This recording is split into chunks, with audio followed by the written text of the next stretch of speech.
وہ معاشرے کا جبر، اس سوسائٹی میں جو مسائل ہیں جس کی بنیاد پر آپ نے یہ رد عمل دکھایا، وہ آپ کے لیے رکاوٹ ہے، ترقی کی آپ کی راہیں بند کر دیتا ہے۔ ایک اس معاشرتی بیگانگی کے مرض میں مبتلا ہو کر آپ اپنے لیے ہزاروں راستے خود بھی بند کر لیتے ہیں۔ تو اس میں ایک پاکستان کے معروضی حالات میں پرٹیکولر ہم نے فوکس کیا پاکستانی مسیحیوں کو، کہ ان کو بتایا جائے کہ اس سارے پرابلم جو ہیں، پرابلم امتیازی سماجی رویے ہیں، امتیازی سماجی رویوں سے جنم لیتے امتیازی قوانین ہیں، ٹھیک ہے، پھر سختیاں، اس میں اس کی جو پیداوار ہے آپ نے دیکھا ہے کہ ہمارے آس پاس این جی اوز ہیں، سیاسی جماعتوں کے ایجنڈے ہیں، وہ سب بتاتے ہیں۔ اب اس درمیان میں دو تین طرح کے رد عمل ہوتے ہیں۔ ایک رد عمل ہوتا ہے کہ آپ سارے ہجرت کر جائیں ایسی سوسائٹی سے، بالکل یہی ہوتا ہے نا۔ اب کیا وہ چانس ہے؟ میرا خیال ہے، میری چھوٹی موٹی جو ریسرچ ہے جو ہم اکٹھی کرتے رہتے ہیں، کہ وہ نہیں ہے۔ وہ اس لیے نہیں ہے، میں اس کا ایک چھوٹا سا آپ کو مثال دیتا ہوں کہ 2011 کے جو الیکشن تھے برطانیہ کے، سب سے زیادہ ہماری آبادی فرسٹ ورلڈ میں پاکستانی مسیحیوں کی وہ برطانیہ میں ہے۔ تو 2011 کی ان کی جو مردم شماری تھی، اس کے مطابق پاکستانی کرسچن وہاں 17,000 تھے۔ اس کے بعد 10 سال میں 2021 میں ہوا ہوگا، تو وہ ابھی فگر میرے تک نہیں آئے، میں بھی پبلک ہو گئے ہوں۔ تو اب آپ اندازہ کر سکتے ہیں کہ اگر پچھلے 100 سال سے برطانیہ جانے کا ہمارے ہاں پاکستانی مسیحیوں کا رواج ہے، بالکل ایسا ہی 100 سال، میں 100 تو نہیں لیکن 80-85 سال پہلے مائیگریٹ کرنے والے میں کچھ چند خاندانوں کو جانتا ہوں۔ اسی طرح ہم نے امریکہ میں بھی ادھر ادھر سورسز سے پتہ کیا، کچھ کوشش، جب آپ تگ و دو میں ہوتے ہیں تو کوئی نہ کوئی آپ کو لنک مل جاتا ہے، تو وہاں کوئی 10,000 کا فگر میں ہوتا ہے۔ اب باقی دنیا میں آپ پورے نارتھ امریکہ میں، یورپ کے چھوٹے ملکوں میں، نیوزی لینڈ، آسٹریلیا میں، تو یہ ملا کے کوئی فگر 50-60 ہزار، 1 لاکھ کر لیں۔ اب 1 لاکھ لوگ، یہ بھی ہم بہت بڑھا چڑھا کے میں بتا رہا ہوں، 60-70 ہزار سے اوپر نہیں ہوگا۔ اگر 100 سال میں اتنے لوگ مائیگریٹ کر سکیں تو آپ اندازہ کریں کہ سرکار نے ابھی جو 2023 کے فگر آئے ہیں اس میں دکھایا ہے 33 لاکھ ہیں مسیحی پاکستان میں، جبکہ جو ہم نے 51، 61، 72، 81، 98، 2017، 2023 کے ذرا کھنگالا ہے ان فیگرز کو، تو میرے خیال میں وہ فیگرز بتاتے ہیں کہ 56 لاکھ ہونے چاہیے۔ تو اب بتائیں کہ 56 لاکھ لوگ، اگر 1 لاکھ لوگ 100 سال میں گئے تو ان کو پھر سب کو جانے کے لیے تو کچھ 1000 سال لگے گا، تو بظاہر تو یہ حل نہیں ہے۔ دوسرا یہ ہوتا ہے کہ ایسے رد عمل میں لوگ کیا ایک صدمے میں چلے جاتے ہیں، فرار کی ذہنی کیفیت میں۔ آپ سوچیں ذرا، کوئی بھی باشعور آدمی بیٹھ کے سوچے کہ وہ کسی ایسی جگہ ہے جہاں وہ بالکل فرار کی ذہنی کیفیت میں اور جانا ممکن نہیں ہے، تو وہ کیا خاک پھر کوئی ترقی کرے گا، وہ کیا کرے گا؟ تو تیسرا راستہ ہم نے یہ بتایا ہے کہ بھائی ان سارے معروضی حالات میں درپیش مسائل بے تحاشا ہیں، دستیاب موقع کم ہیں لیکن ہیں، بے تحاشا ہیں، شاید اتنے نہیں ہیں جتنے مسائل درپیش ہیں لیکن ہیں تو صحیح نا۔ تو اچھا، پھر یہ بھی ممکن نہیں ہے کہ کوئی بندہ صرف کمزوریوں کے ساتھ پیدا ہو۔ آپ نے دیکھا ہوگا کہ اکثر کوئی معذور ہے، ایک بازو نہیں ہے، تو عام بزرگ کہتے ہیں کہ اس کے دوسرے ہاتھ میں بہت طاقت ہے، اور اس کو خدا نے کچھ اور ایسی گاڈ گفٹڈ چیزیں دی ہوتی ہیں جو ایک طرح کی کمپنسیشن ہے۔ تو اس طرح کمزوریوں کے ساتھ ساتھ توانائیاں بھی ہیں ان سرکاری کاغذوں میں 33 لاکھ میں، اور ہماری چھوٹی موٹی ریسرچ میں 56 لاکھ لوگوں کو، ٹھیک ہے۔ تو ان کو ایکسپلور کر کے ہم رکھتے ہیں کہ بھئی یہ ایک راستہ ہے، مشکل ضرور ہے۔ دوسرا جو سودا ہے وہ بکتا بہت اچھا ہے، کہ اگر ہم صرف محرومیوں کو اجاگر کریں وہ اچھا بکتا ہے، اس کی بات بھی بڑی سنی جاتی ہے، وہ آپ کو بھی پتہ ہے، ہمارے آس پاس سب وہی ہو رہا ہے، وہ ہے۔ ان کو اجاگر کرنا ایک بڑا اچھا کام ہے، لیکن ان کو روزگار بنا لینا، اس نے ہماری سوسائٹی کا جو حال کیا ہے، ہمارے سماج کا، مسیحی سماج کا پاکستانی معاشرے میں مسیحی سماج کا جو حال کیا ہے وہ آپ کے سامنے. جب میں آپ کے اس تمام شناخت کے حوالے سے دیکھتا ہوں، مختلف جو کتب ہیں جب میں ان کو پڑھتا ہوں تو مجھے جو چیز سامنے میرے اجاگر ہو کر آتی ہے، میں یہ جاننا چاہوں گا کہ اس میں آپ کی کامیابی کہاں تک ہے کہ آپ نے سیاسی طور پر بھی لوگوں کو باشعور کیا، آپ نے سماجی طور پر بھی لوگوں کو، لیکن میں سمجھتا ہوں کہ کافی حد تک جیسا پہلے نہیں ہو رہا تھا ہونا شروع ہوا. تو اس کے جو آنکڑے ہیں وہ کہاں تک ہے؟ آپ کیا سمجھتے ہیں کہ جیسے ابھی آپ نے کہا کہ اگر وہاں جانے کا ایک تصور ہے تو وہ اتنے سالوں میں، تو کیا سمجھتے ہیں کہ یہاں رہنا ہمارا جو ہے وہ کہاں تک آپ اجاگر کر پائے ہیں کہ ہاں ہم اس جگہ پر رہتے ہوئے اپنے آپ کو کریں؟ کیونکہ آج بھی ہم دیکھتے ہیں کہ ایجوکیشن کے بغیر کوئی قوم معاشرہ ترقی نہیں کر سکتا. تو کیا سمجھتے ہیں کہ ہم اس شیتر میں آ کر ہم کچھ کر سکتے ہیں؟ دیکھیں، میں آپ کو نا ایک بڑی حیران کن بات بتاتا ہوں جو پچھلے 1 سال کی ہے. سانحہ جڑا والا ہوا ہے، سب کے سامنے ہے. اس کے بعد سرگودا کا انتہائی المناک اندوناک واقعہ جس نے پوری قوم کو اور اسپیشلی اقلیتوں کو تو ہلاک کر رکھ دیا، جھنجھوڑ کر رکھ دیا. اچھا، اس طرح کے واقعات سے ہماری پاکستان کی تاریخ بڑھی اور مسیحوں کے، خاص کر مسیحوں کے بھی جو بھگتتا ہے جس تن لاگے وہی جانے ہیں. ہمارے جو ہندو ہیں شیڈول کاسٹ پسے ہوئے طبقات، فورس کنورژن ہے، ان میں بہت زیادہ یہ مسئلہ ہے، ہمارے ساتھ یہ والا مسئلہ ہے. تو اس نے ایک دہلا کے رکھ دیا سوسائٹی کو. لیکن اگین وہی، ہر چیز کے 2-3 پہلو ہوتے ہیں. اسی دوران ہماری ایک خاتون بریگیڈیئر پرموٹ ہوئی، ایک ہمارے آرمی افسر میجر جنرل بنے، ایک نیول افسر 1 اسٹار جنرل بنے. اس پہ جو مسیحوں کا رد عمل تھا وہ میرا خیال تھا کہ اس پہ لوگ نیگیٹو باتیں کریں گے جب یہ سوشل میڈیا پہ. لیکن میں آپ کو بتاؤں کہ ایک شاید میری ایک پوسٹ پہ جناب معظم کی جو پروموشن پہ میں نے تفصیل لکھی، اور میں نے ایک تو وہ چھوٹی موٹی تفصیل لکھی، اس میں ساتھ مین جو تھا مذہبی اداروں کو کہا تھا کہ ہم اور کتنے بنا سکتے ہیں. تو اس پہ شاید ایک بندے نے کہا جی کہ انڈیویجول کامیابی کچھ نہیں ہوتی. وہ شاید ان کا نقطہ نظر ہے. لیکن اوورآل ان تینوں پروموشنز پر، یا اور بھی کوئی اچیومنٹ ہماری یہ بچیاں بھی گولڈ میڈل لے کے آئی ہیں اس میں ویٹ لفٹنگ میں جی، تو ان کی ان چیزوں کو جس طرح مسیحی سماج کا ایک عام شہری لیتا ہے، ایک عام پاکستانی شہری، تو وہ ایک بہت ہی حوصلہ افزا چیز ہے کہ لوگ اپنے اجداد کی سرزمین پر شان سے رہنا چاہتے ہیں. ان میں بہت اس بات کی امنگ ہے اور کوشاں بھی ہیں، بہت کوشاں ہیں، لیکن انڈیویجول سطح پہ. اب اس میں ہم ادارتی سطح پہ بہت کچھ ہمارے جو محسن تھے پاکستانی مسیحوں کے، جنہوں نے ہمیں مسیحیت کی شناخت دی، جنہوں نے ہمیں ادارے دیے، وہ ان لوگوں کی بدولت ہمارے پاس بہت کچھ وراثت ہے. لیکن آج وہ ادارے جو تھے نا وہ ڈیلیور نہیں کر پا رہے. ہمارے پاس اب دیکھیں کہ 77 سال میں ہمارے جو سماجی کارکن ہیں انہوں نے بڑی محنت کی، این جی اوز بنی، لوگوں نے بے تحاشا کام کیا، فنڈز بھی آئے ہوں گے، ڈیفینیٹلی اسی سے کام ہوتا ہے. ہمارے جو مذہبی ادارے ہیں، مسیحیت کا ایک بیسک کانسیپٹ ہی سماجی بھلائی کا ہے. چاہے کوئی بھی چرچ چھوٹا ہو بڑا ہو، اس کے سائے میں کوئی نہ کوئی سماجی ادارہ کلیسیائی ترقی جو ہے وہ اس کا امپورٹنٹ ہوتا ہے. تیسرے پھر ہمارے سیاسی لوگ، وہ بھی 77 سال سے ہی، اس وقت اگر 38 جو فگر ہوتا ہے ہمارا senator M N A M P S کا، تو اس میں 12 15 14 یہ بھی ہوتے ہی ہیں. اور یہ 77 سال سے کوئی 300-400 لوگ یہ بھی آئے ہوں گے.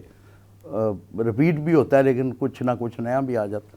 اب ایک چیز جو پریشان کن ہے، جس پہ بیٹھ کے سر جوڑنا چاہیے ان لوگوں کو جو عملی طور پہ یہ اس باقاعدہ کام میں ہیں، جن کا یہ پیشہ ہے، چاہے وہ سماجی کارکن ہو، چاہے وہ مذہبی ورکر ہو، چاہے وہ سیاسی ورکر ہو، ان کو اس بات پہ سر جوڑنا چاہیے کہ جتنی انویسٹمنٹ ہوئی ہے مسیحوں کے نام پر، اس کے رزلٹ وہ رزلٹ کیا ہے؟ سر بریک لیتے ہیں اور بریک کے بعد میں آ کے یہی سے سلسلہ شروع کروں. ناظرین ایک چھوٹا سا بریک لیتے ہیں اور بریک کے بعد آ کر یہی سے سلسلہ جوڑیں گے جہاں سے منقطع ہوا. کہیں جائیے گا مت, ہمارے ساتھ رہیے گا. اسٹے ود اس.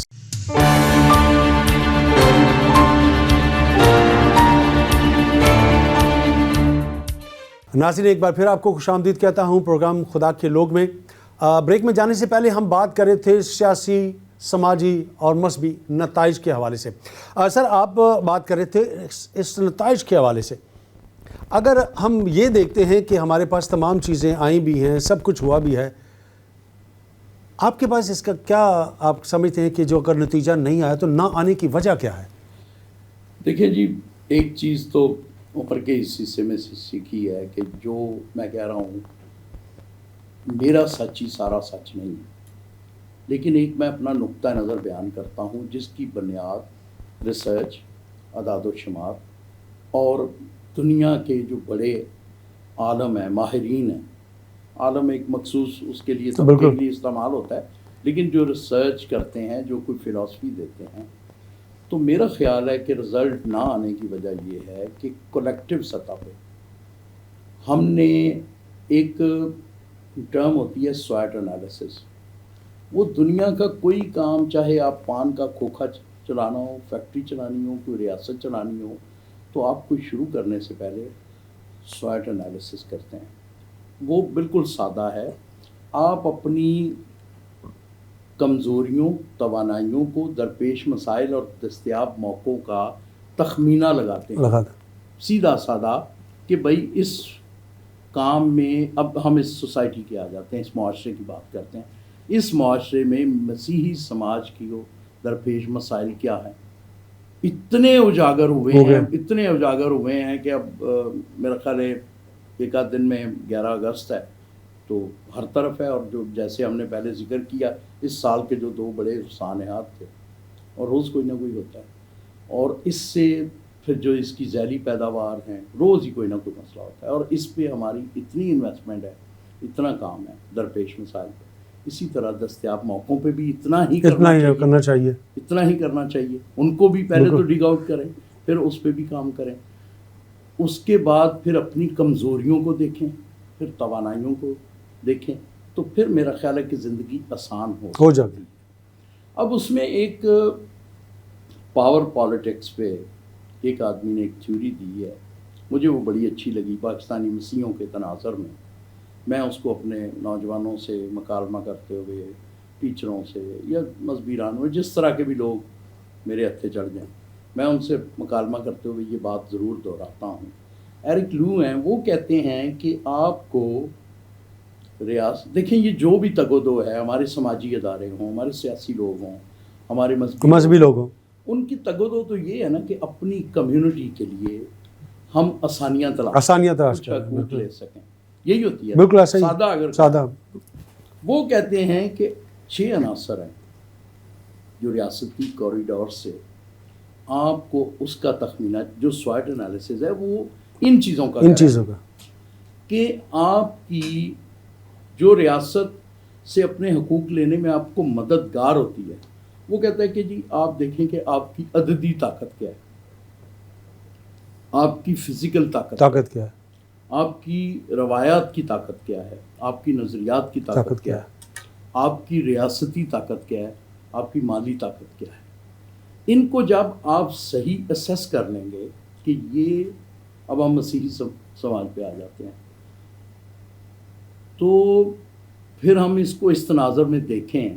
اب فزیکل ہے, فزیکل سے مراد کہ آپ کی مسل پاور, یعنی آپ کی تعداد ریاست 33 لاکھ مان رہی ہے, ہم کہتے ہیں کہ یہ پریویس ریکارڈ بتاتا ہے کہ اس کو 56 لاکھ ہونا چاہیے, کیونکہ کوئی بڑی ہجرت نہیں ہوئی, کوئی خدا نخواستہ کوئی محض کوئی بہت سانحات نہیں ہوئے کہ جس میں لاکھوں لوگ, اموات بھی ایسی نہیں ہوئی جی جیسے افریقہ میں ہوتا ہے. فزیکل کی ہم نے بات کی, تو مسل پاور میرا خیال ہے کہ مسیحی جو ہمارا رہنما ہے, مذہبی ہو, سیاسی ہو, سماجی ہو, یہ والی بات مسیحیوں پر آتی نہیں ہے پوری. اس لیے نہیں آتی کہ مسیحیت کی تعلیم میں یہ ہے ہی نہیں کہ آپ کوئی پرتشدد گروہ بنائیں, اپنی اتھارٹی قائم کریں. ایک تو یہ پہلو, کہ ہماری جو بیسک بنیادی مسیحی تعلیمات کے خلاف ہے. دوسرا پھر اگر آپ اپنی سوسائٹی کو بغور اس کا مطالعہ کریں، اپنے لوگوں کی جو ہسٹوریکل جو اس سوسائٹی کی حیت ہے، جو اس کی ساخت ہے، اس کو دیکھیں تو یہ ممکن نہیں ہے. ویسے اس کی مثالیں ہیں، دنیا نے کیا، اب شاید پاسبل نہیں ہے، لیکن ماضی قریب میں سکھوں نے 10-15% تھے اور پورے پنجاب پہ قبضہ، بالکل ایسا ہی، اپنے ظلم، اپنی زیادتی، اپنے اب اس کو کوئی بھی نام دیں جی، بڑے اچھے منتظم تھے، لیکن تھی تو طاقت ہی، ایک خوفناک قسم کی طاقت کے مظاہرے کرتے ہیں، لوگ تابع ہو جاتے ہیں، یا 10-12 ہزار ازبک آتے ہیں اور پورے بر صغیر کو رون دیتے ہیں. اس کی مثالیں ہیں، لیکن ہم یہ تو ہمارا نہیں، وہ اس میں ہے ہی نہیں ہے انویسٹمنٹ کریں. بالکل. اگلی ہے جی عددی. اب سرکار نے کہا جی آپ 33 لاکھ ہیں، ہم کہتے ہیں جی 56 لاکھ، چلو 40-45 ہوں گے. ووٹ میں اگر 33 لاکھ سرکاری کھاتے ماننے پڑیں گے تو ووٹ ٹو آبادی ریشو ہے 50-50. ہمارے پھر ابھی آنے والے اگر فرض کریں سال 6 مہینے میں ووٹ ہوتے ہیں تو کوئی 16.5-17 لاکھ ہوں گے. اب 17.5 لاکھ ووٹ جن میں سے 80% شاید 90% پنجاب میں اور کوئی 7-8% سندھ میں اور باقی 2-3% ہمارے دوسرے 2 صوبوں میں اور اسلام آباد میں. اب اس پاور کے ساتھ عددی سے بھی ہم کوئی بڑا انقلاب نہیں لا سکتے میرے نقطۂ نظر سے، جو فیکٹس فیگرز کو میں دیکھتا ہوں. پھر اس میں ہمارا مزاج ایسا ہے کہ یہ 16.5-17 لاکھ ووٹ جو سرکار مانگتی ہے، اس کو چلے ہم 20 بھی کروا لیں، 20 لاکھ بھی کروا لیں. وہ مزاج ایسا ہے کہ ایک تو قومی پارٹیوں میں لوگ شامل ہیں، اس کے بعد اپنے گھر کی پارٹی ہے، ہر گلی میں ایک پارٹی ہے، ہر محلے میں ایک پارٹی ہے. تو یہ کوئی ووٹ بھی ہماری طاقت اس طرح نہیں ہے، وہ اس میں گنتی میں نہیں آ رہے، نہیں. اس کو بھی ہم اگر کنسالیڈیٹ کریں، اس کو بھی صحیح ڈیٹا تخمینہ لگائیں اپنی کمزوریوں طاقتوں کا، اور پھر سرکار کو بتائیں یا پارٹیوں کو کریں. بلیک میل تو نہیں کر سکتے، وہ ایک اس کو بارگیننگ چپ کے طور پہ استعمال کر رہے ہیں جی. اتنے حلقوں میں جیسے کوئی 20-22 حلقے ہیں نیشنل اسمبلی کے، جہاں وننگ وہ جو ہے نا فیصلہ کن ووٹ ہوتے ہیں، یعنی جتنے سے کوئی کینڈیڈیٹ ہارتا ہے یا جیتتا ہے اتنے کی اقلیتوں کے ووٹ ہوتے ہیں. اسی طرح صوبائی کے کوئی 40%. لیکن ان سب چیزوں کے لیے یہ ارکریزی کرنی پڑے گی، اور پھر اس میں کچھ 100 پلیٹ فارم میں یہ ڈیوائیڈ ہوں گے لوگ پارٹیوں میں. اچھا لوگ کہتے ہیں جی وہ متحد، میرا نہیں خیال متحد ہو بھی نہیں سکتے، اور میرا نہیں خیال اس کے کوئی رزلٹ بھی اتنے اچھے ہوتے ہیں کہ 16-17 لاکھ پورے ملک میں ایک ہم پہ لیبل لگ جائے کہ یہ تو فلاں پارٹی کو ووٹ دینا، یہ بھی کوئی اچھا سائن. تو یہ بھی ہماری طاقت ہے، لیکن اس طرح کی طاقت نہیں ہے کہ جس طرح یہ 33 لاکھ سرکاری کھاتوں میں، ہمارے اس میں 56 لاکھ اور درمیان کا فگر نکالے تو 45 لاکھ لوگ کوئی اپنی نسلوں کو کوئی ایسا طریقہ بتا سکیں کہ یہ راستہ ہے. تیسرا وہ کہتا ہے جی کہ آپ کی مالی پوزیشن آپ کو ایک سٹرینتھ دیتی ہے ریاستی ڈھانچے سے اپنے حقوق لینے کی. اس کی بے تحاشا مثالیں ہیں.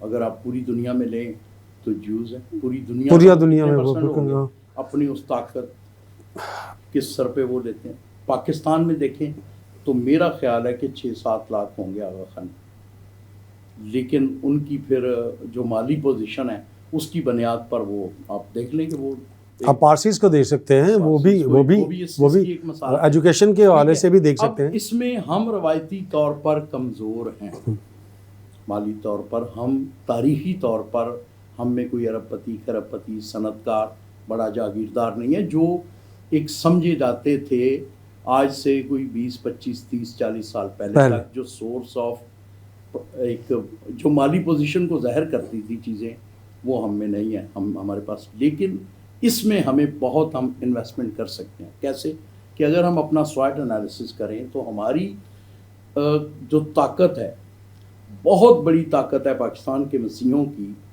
ہمارا پاس جو 2,500-3 ہزار ایجوکیشن اسکولز ہیں، اور جس میں میرا خیال ہے کہ ہمارے ٹوٹل مسیحوں کے 50-60% بچے کہیں نہ کہیں جاتے ہی ہیں. اپنے گلی محلے میں جہاں بھی وہ اسکول ہے کسی نہ کسی طرح اس اسکول سے وہ مستفید ہوتے ہیں. 50-60% ہو، شاید اس سے زیادہ بھی ہو. اب اگر ہم اپنی مالی طاقت کو بہت مستحکم کر سکتے ہیں اس کی بنیاد پر، کیونکہ جو روایتی سورس آف انکم ہے وہ اب بدل گئے. اب صرف صنعت نہیں رہ گئی، اب صرف جاگیرداری نہیں رہ گئی، اب ریوڑ نہیں رہ گئے، اب ٹیکنالوجی جو ظاہر تعلیم سے پیدا ہوتی ہے. تو نالج بیس اکانومی اگر ہم اپنے اسکولوں کو بنیاد بنا کر وہاں سر جوڑ کے بیٹھیں کہ ہم نے آئی ٹی ماہرین تیار کرنے ہیں جو کل امیر ہوں گے اور اس سوسائٹی میں ہمیں شان سے جینے کی راہیں دکھائیں گے، تو یہ وہ چیز ہے جس پہ ہمیں انویسٹمنٹ کرنی چاہیے. یعنی پہلی ہم بالکل نہ کریں، سیاست پہ اتنی زیادہ نہ کریں، اس پہ کریں. اپنی مالی استعداد بڑھانے کا بہت زیادہ چانس ہے ان اسکول کی، لیکن اس کے لیے ہمیں یہ 10 لفظ جو ہے نا، سوائٹ انالیسس کے 4 اور ایرک لیوکس کے فلسفے کے 6، ٹھیک ہے جی، تو اس کو ہم اس طرح کر سکتے ہیں. اس کے بعد ہے ریاستی. وہ کہتا ہے کہ اگر آپ کی ریاستی طاقت کیا ہے. اب میں جو اس سے سمجھا ہوں کہ آپ کی جو اسٹیٹ آرگنز میں، اسٹیٹ کے اداروں میں، جس میں 3 بڑے پلرز، ایگزیکٹو آ گئی، مکانہ آ گئی اور عدلیہ آ گئی، یا اس کے پھر ذیلی ادارے، فوج ہے، بیوروکریسی ہے، دیگر. اب اس میں بھی ہماری طاقت اتنی نہیں ہے جتنی ہونی چاہیے، لیکن ہے بہت. ابھی میرے خیال 34-35 ہمارے 1 اسٹار اور 2 اسٹار جرنیل ہو گئے ہیں. سول بیوروکریسی میں بھی ہیں لوگ، اتنے نہیں ہیں لیکن ہیں. اگین ہم اپنے اس اسکول سسٹم کو استعمال کر کے منظم طریقے سے پلان کر کے، میں چاہوں گا آپ کے پروگرام کے توسط سے ڈیلیگیشن کی صورت میں جائیں. اگر یہ بات کسی کو اٹریکٹ کرتی ہے مسیحیوں کو، تو اپنے علاقوں میں 5, 10, 2, 4 کے گروپ بنا کے جائیں ان لوگوں کے پاس جن کے زیر انتظام یہ اسکول ہیں ہمارے، اور ان کے پاؤں پڑ جائیں کہ خدا کے لیے کچھ سوچو منظم طریقے سے، تاکہ ہم ریاستی طاقت اپنی بڑھا سکیں. فوج میں کمیشن کے لیے، سول سروسز کے لیے وکلا بنائیں، تاکہ ہم اس اپنی ریاستی طاقت، اس استعداد کو بھی ہم بڑھا سکتے ہیں. ایرک لیو کہتے ہیں کہ جی آپ کی جو نظریاتی طاقت ہے نا، وہ بھی آپ کو امپاور کرتی ہے، آپ کو راستے بتاتی ہے کہ آپ کس طرح جو اسٹیٹ کے ادارے ہیں ان سے اپنے لوگوں کے لیے حقوق آسانیاں لے سکیں. اب نظریات کا میں ایک چھوٹی سی مثال، ٹائم ہے نا ہمارے پاس؟ بالکل ٹائم ہے. ہم دیکھیں، ایک چائنیز کہاوت ہے کہ اگر آپ کی پلاننگ 6 مہینے کی ہے تو آپ فصل اگائیں، اگر آپ کی پلاننگ 10 سال کی ہے تو آپ درخت لگائیں، اور اگر آپ کی پلاننگ 100 سال کی ہے تو آپ اسکول سسٹم پہ انویسٹ کریں. اب میں جب دیکھتا ہوں اس چائنیز کہاوت کو، اور چینے کہتے ہیں جو 7-8 ہزار کی ان کی تہذیبی وزڈم ہے، بڑی ٹھنڈی، بڑی صبر والی وزڈم، اور تو میں یہ دیکھتا ہوں کہ جو پاکستانی مسیحی ہے 99% کسانی بیک گراؤنڈ سے، کسان ہے.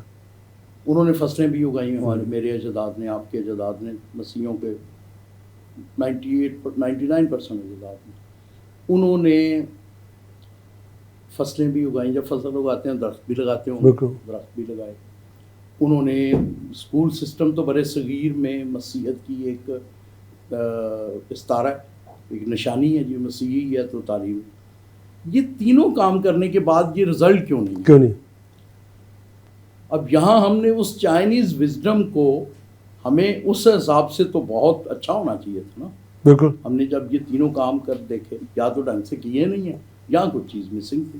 جی سر، ہاں بالکل یہ بات درست ہے. اور آپ جو ابھی نظریے کی بات کر رہے ہیں، ہم یہ چاہیں گے کہ ابھی چونکہ بریک کا ٹائم ہے، تو بریک کے بعد میں چاہوں گا کہ یہ بات جو ہے اسے ضرور آپ کمپلیٹ کے یہاں پر کریں. ناظرین، یہاں لیتے ہیں ایک چھوٹا سا بریک، اور بریک کے بعد آ کر ہم دوبارہ یہیں سے بات کو کا آغاز کریں گے. ہمارے ساتھ جڑے رہے گا. اسٹے ود اس.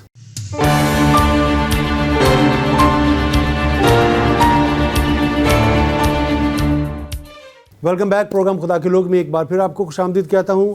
جنہوں نے ابھی ہمیں جوائن کیا، میں یہاں بتاتا چلوں کہ آج کی ہماری اس نشست میں ہمارے ساتھ جو مہمان ہیں، اعظم معراج صاحب، تحریک شناخت کے بانی، لیکن وہ اپنے آپ کو اس کا رضاکار ہی کہتے ہیں۔ آئیں سوالوں کا سلسلہ شروع کرتے ہیں۔ سر، بریک میں جانے سے پہلے ہم بات کر رہے تھے ان 6 پوائنٹس کے اوپر، تو جو آپ بات کر رہے تھے یہاں پر نظریہ کی، میں چاہوں گا کہ اسے یہاں پر ہم کمپلیٹ کریں۔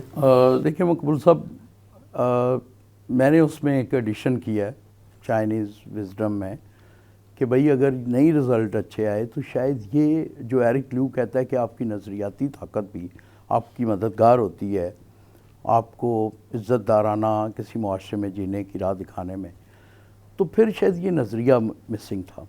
اب نظریے میں ہم نے، جیسے میں نے شروع میں آپ کو تحریک شناخت کا نظریہ بتایا، ہم نے اس پہ کام کیا۔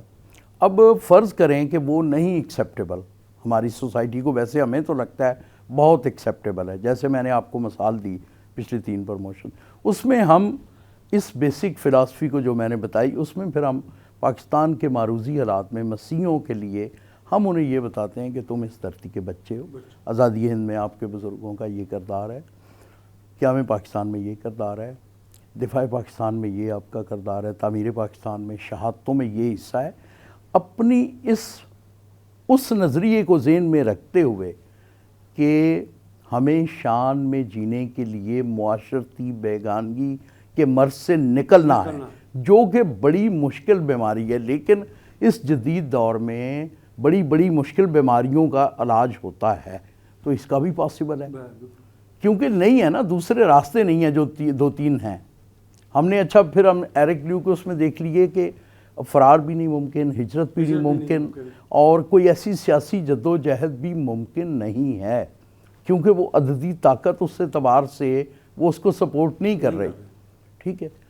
تو اب پھر اس کی بنیاد پر یہ والا نظریہ آپ ذہن میں رکھتے ہوئے کہ یہاں شان سے کیسے جینا ہے۔ اچھا، جب آپ ذہنی طور پہ تیار ہوتے ہیں، میرا تو بلکہ یہ ریسرچ ہے کہ جو باہر بھی ہمارے جو صاحب حیثیت لوگ ہیں، چند ایک مخصوص جو روزگار ہیں ان کو نکال کے NGOs اور مذہب وغیرہ، اس کے علاوہ جو میں نے دیکھا وہ وہی تھے جو یہاں بڑے کامیاب تھے۔ مثلاً تینوں ہماری اکیڈمیز میں سوڈ آف آنر لینے والے، ایک نیوزی لینڈ میں ہیں، ایک کینیڈا میں ہے، ریسنٹلی ان کی ڈیتھ ہوئی، ایک امریکہ میں ہے، بہت ہی ٹاپ پوزیشن میں مائکروسافٹ میں کام کرتے ہیں۔ اس طرح کے یہاں جنہوں نے بہت اچھی پوزیشنیں رکھیں، جب انہیں باہر جانے کا موقع ملا، ہجرت کا موقع ملا، تو انہوں نے وہاں بھی پھر کمال کیا۔ تو اگر یہ فلسفی، یہ والا نظریہ نہیں ایکسیپٹیبل ہماری مذہبی، سیاسی، سماجی قیادت کو، تو آپ کوئی بیٹھ کے سر جوڑ کے بیٹھیں، کوئی ایسی فلسفی دیں کہ بھائی یہاں سرکاری کھاتوں میں 33 لاکھ کو اور کوئی 40-50 لاکھ لوگوں کو کس طرح رہنا ہے، کس طرح جینا ہے شان سے۔ اس میں ایک چیز چھوٹی سی بڑی باریک سی لائن ہے، کوشش کریں کہ لوگوں کے ایجنڈے پہ ہم اگر 50 لاکھ ہیں، کوئی 50-60 لاکھ ہندو ہوں گے، ہم سے تھوڑے کوئی 2-4-5 لاکھ وہ زیادہ ہیں، ویسے سرکار نے تو ان کو بہت زیادہ کر دیا ہے، لیکن اگر یہ 1 کروڑ لوگ، ہماری جو سماجی کارکن ہیں وہ اس تگ و دو میں لگا ہوا ہے کہ ان 24 کروڑ کو ہمارے مطابق زندگی گزارنے میں، میرا خیال ہے کہ تھوڑا سا اس میں اگر رد و بدل کریں کہ بھئی ہمیں اس سوسائٹی کے معروضی حالات میں زندگی کیسے گزارنی ہے، اپنی مذہبی شناخت کو بھی قائم رکھنا ہے، جو چیلنجز ہیں ان کا بھی سامنا کرنا، تو اس کی بنیاد پر کوئی نظریہ دے دیں جو ایکسیپٹیبل ہو، جو سوسائٹی ساری جس کو ایکسیپٹ کرے، سماج پورا، پھر میرا خیال ہے کہ کچھ جینے کی۔ چھٹا وہ کہتا ہے کہ آپ کی جو روایات کی طاقت ہوتی ہے وہ آپ کو بڑی ہیلپ کرتی ہے، یہ پاور کوریڈور سے، یہ ایک بڑا ضروری عنصر ہے، بڑا فیکٹر ہے جس سے آپ کو مدد مل سکتی ہے۔ اب ہماری روایات، ایک زمانے میں ہماری روایت تھی کہ یہ پڑھے لکھے بہت ہوتے ہیں، یہ غلط فہمی آج بھی ہے دوسری سوسائٹی کو، غلط فہمی ہے، مجھے ایسا لگتا ہے۔ آپ دیکھیں نا، میرے جیسے لوگ اگر یہاں بیٹھے ہوئے ہیں اور یہ باتیں کر رہے ہیں تو آپ اندازہ کر لیں کہ ہماری تعلیم کا کیا حال ہو گیا ہو۔ اس کو اگین اس اپنی پاور کو استعمال کر کے تو اپنی اسی روایت کو اور مضبوط کیا جا سکتا ہے۔ ہماری ریاستی اداروں میں جو روایت ہے سرو کرنے کی، ہمارے ایک صاحب سی ایس ایس کے ذریعے پولیس سروس میں جاتے ہیں اور وہ آئی جی بن جاتے ہیں 2 صوبوں کے. ہمارے بہت ہی کم ہے یہ بہت ہی منظم طریقے سے اس پہ کام نہیں ہوا.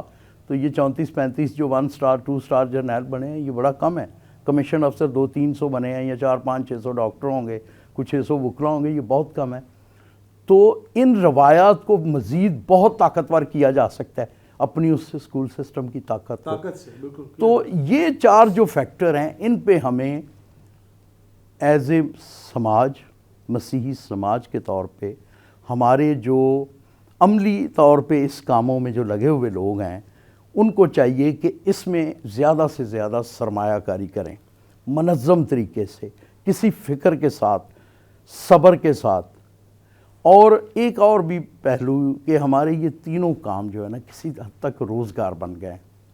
دنیا میں سماجی جو تبدیلی آئی ہیں, سماجی کارکن لائے یا سیاسی کارکن لائے یا جو بے لوث مذہبی لوگوں نے لائی, ان کا کسی بھی عقیدے سے تعلق ہو, خصوصاً مسیحیت سے تعلق والے لوگوں نے جنہوں نے ہمیں مسیحی شناخت دی, ادارے بنائے, مجسم وہ معجزے ہیں وہ ادارے, ان سے ایک چیز سیکھنے کی ضرورت ہے کہ اگر یہ تینوں کام ہم نے بیپار بنا لیے جو کہ بنایا تو پھر یہ ممکن نہیں ہے. ٹھیک ہے. اور ایک اور چیز کہ اس سماج کی, اس 40-50 لاکھ لوگوں کے سماج کی ساخت ایسی ہے کہ مجبوری ہے.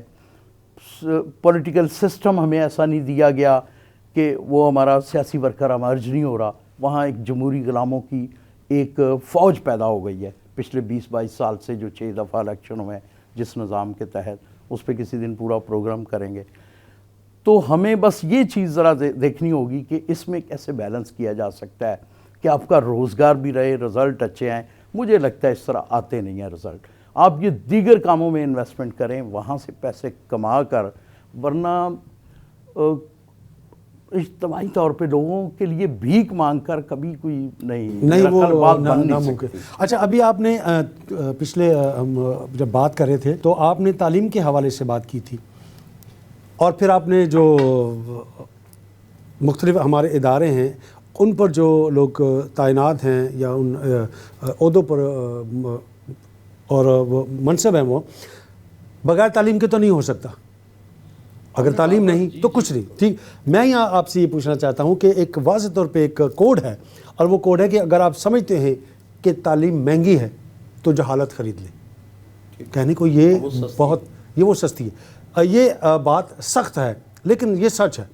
تو پھر کیا ایسا عمل کرنا چاہیے تاکہ وہ جو جہالت نہ خریدیں بلکہ ہم تعلیم کی طرف رجوع لائیں؟ تو پھر شاید انڈیویجولی ترقی نہیں ہوگی بلکہ اجتماعی ہوگی. دیکھیں, میں اس کو تھوڑا سا اس طرح لیتا ہوں, لازمی نہیں کہ میں جو کہہ رہا ہوں یہ درست ہو, کہ ہمارا جو مسیحی سماج ہے, ہماری تعلیم کا ریشو باقی 25 کروڑ کے معاملے میں دیکھیں تو شاید بہتر ہے.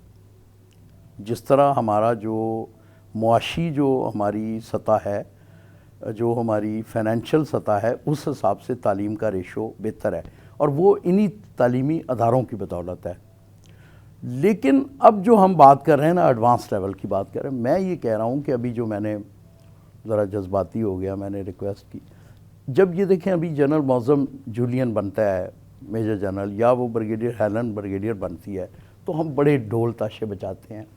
لیکن ہم منظم طریقے سے یہ کیوں نہیں کرتے کہ وہاں, مجھے نہیں لگتا کہ پچھلے 20 سال میں کسی بھی سینٹ میریز پنڈی ہو یا سینٹ میریز لاہور ہو یا سینٹ پیٹرک کراچی ہو یا اس طرح کے جو ہمارا ایڈورڈ کالج پشاور تھا یا ایف سی کالج, جہاں باقاعدہ سول سروسز میں جانے کے لیے باقاعدہ کاؤنسلنگ کی جائے. ہمارے جو ایکس لوگ ہیں یا جو سرونگ ہے وہ آئیں, اور کوئی 50-100 لڑکوں کی ایک ہم نے گروپ تیار کیے ہوں کہ سینٹ پیٹس میں, یہ صرف اسی لیے ذہنی طور پہ ان کو تیار کیا جا رہا ہے کہ ان کی ذہنی استعداد اتنی بڑھائی جائے کہ یہ جو اس سوسائٹی میں بہتر پوزیشن والے جو عہدے ہیں ان کے لیے کوشش کریں, یا یہ ایسی فیلڈ میں جائیں آئی ٹی وائی ٹی, یعنی پلان کر کے, باقاعدہ پلان کر کے. ہمارے جو 8-10 ہوں گے جو ہائی اسکول وغیرہ کالج والج ہیں, ایک آدھ یونیورسٹی ایف سی کالج, تو وہاں ہم کریں تو یہ جو 34 بنے ہیں, کہ یہ 3400 نہیں ہو سکتے؟ یا اگر پچھلے 77 سالہ تاریخ میں ایک بندہ سی ایس ایس کے ذریعے پولیس سروس میں گیا ہے, شاید کوئی ایک آدھا اور اس کے بعد گیا ہو, 2 گئے ہیں, ایک تو ایس پی ریٹائرڈ ہو گئے, ایک 2 صوبوں میں آئی جی بنے, تو یہ کوئی 2 4 5 نہیں ہو سکتے. دیکھیں اگین وہاں جہاں درپیش مسائل ہیں تو موقع بھی دیکھیں. قیام پاکستان سے لے کے آج تک کتنے مسلمان نوجوان جنہوں نے سی ایس ایس کے ذریعے پولیس سروس جوائن کی ہوگی, میرا خیال ہے 10-20 ہزار تو ہوں گے, ان میں سے کوئی 12-15-20 آئی جی بنے ہوں گے. ہمارا ایک ہی گیا اور وہ بھی آئی جی بن گیا. تو اس کا مطلب ہے سوسائٹی میں ایک موقع تو ہے, پوٹینشل ہے. اس طرح کی چیزوں کے لیے یہ سویٹ انالیسس بڑا ڈیٹیل کرنا پڑتا ہے. اور یہ ایرک لیو کی بات اگر پسند آتی ہے, جو میں جس پہ بک بک کر رہا ہوں پچھلے آدھے گھنٹے سے آپ کے ساتھ, اور اس طرح کے اور بھی بہت سارے ٹی وی پروگرام ہوں گے, تو پھر اس پہ بیٹھیں. اور یہ کوئی اتنا مشکل کام نہیں ہے, لیکن بس تھوڑی سی آپ کو منظم ایک کوشش کرنی ہوگی, انفرادیت چھوڑنی پڑے گی. آپ اپنے ادارے رکھیں, آپ کی جو این جی او ہے وہ اس کو چلاتے رہیں, جس سیاسی پارٹی سے تعلق ہے وہاں رہیں, لیکن ایک اجتماعی فکر کا پہلو نکالیں. اور کمفرٹ زون سے بھی باہر نکلنا پڑے گا. نہیں, کمفرٹ زون میں بھی ہو جاتا ہے. یہاں بٹھا دیں 50 لڑکے نوجوان, تو میں کیا کمفرٹ زون میں بیٹھ کے یہ بات کر لوں گا؟ کسی کو بھی مہمان کو بلا لیں جس میں یہ کیپیسٹی ہے تو کر لے گا وہ بات. کمفرٹ زون میں بھی ہو سکتا ہے. تھوڑا سا نا آئینے نوز سے ڈرنے کا پہلو نکالنا پڑے گا, طرز کہن پہ اڑنا چھوڑنا پڑے گا. نہیں ہے اتنا کوئی خوف نہیں ہے کوئی نئی سوچ پکڑنے میں.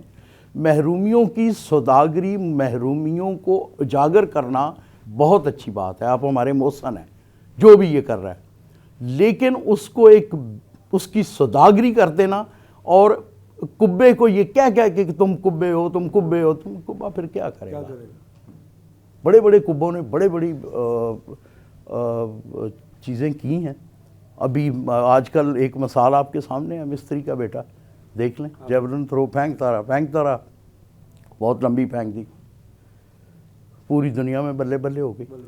لیکن اس کے لیے تھوڑی اجتماعی فکر, تھوڑی ارکریزی, تھوڑا صبر, تھوڑی انفرادیت کو تھوڑا سا پیچھے کرنا پڑے گا, اور وہ روزگار والا پہلو نکالنا پڑے گا. جب ہر کام میں کو روزگار بنا لیں گے تو پھر رزلٹ اتنے اچھے نہیں آئیں گے. Thank you sir, thank you, بہت بہت شکریہ آپ کا. ضرور ہے کہ بہت سی چیزیں ہیں اور کچھ رہ جاتی ہیں, کچھ ہو جاتی ہیں, تو ضرور ہے کہ کسی اگلی نشست میں ضرور ہم اس بات کو جو ہے وہ جاری رکھیں گے, اور اسی طرح کی چیزیں لوگوں کے سامنے لے کر آتے رہیں گے. تو بہت بہت شکریہ, تھینک یو ویری مچ, بہت شکریہ. ناظرین, آج کی اس نشست کو آپ نے دیکھا بھی اور سنا بھی. بہت سی چیزیں آپ کے سامنے یہاں رکھی گئی ہیں, اور یقیناً سوچنے کی ضرورت ہے. اگر آج ہم اپنے شخصی تشخص کو نہ پہچان پائیں اور اجتماعی طور پر کچھ نہ کر پائے, تو پھر یہ لمحہ فکریہ میرے لیے بھی ہے اور آپ کے لیے بھی ہے. آج کی ان بہت سی باتوں سے پر غور کیجیے گا, اور ضرور ان میں سے نکلنے کی کوشش کیجیے گا. اسی کے ساتھ آپ سے اجازت چاہوں گا. اگلی نشست میں آپ سے ملاقات ہوگی نئے پروگرام کے ساتھ, نئے مہمان کے ساتھ. تب تک اپنا خیال رکھیں, اور جو توڑے خداوند نے آپ کو دی ہیں وہ اس کے جلال کے لیے استعمال کریں. اور چلتے چلتے ہمیشہ آپ سے ایک بات کہا کرتا ہوں کہ اپنے بزرگوں کا خیال رکھیں, ان کے ساتھ ٹائم کو, وقت کو سپینڈ کریں, اور خاص طور پر اپنی ماں کا خیال رکھیں. خداوند آپ سب کو برکت دے. آمین.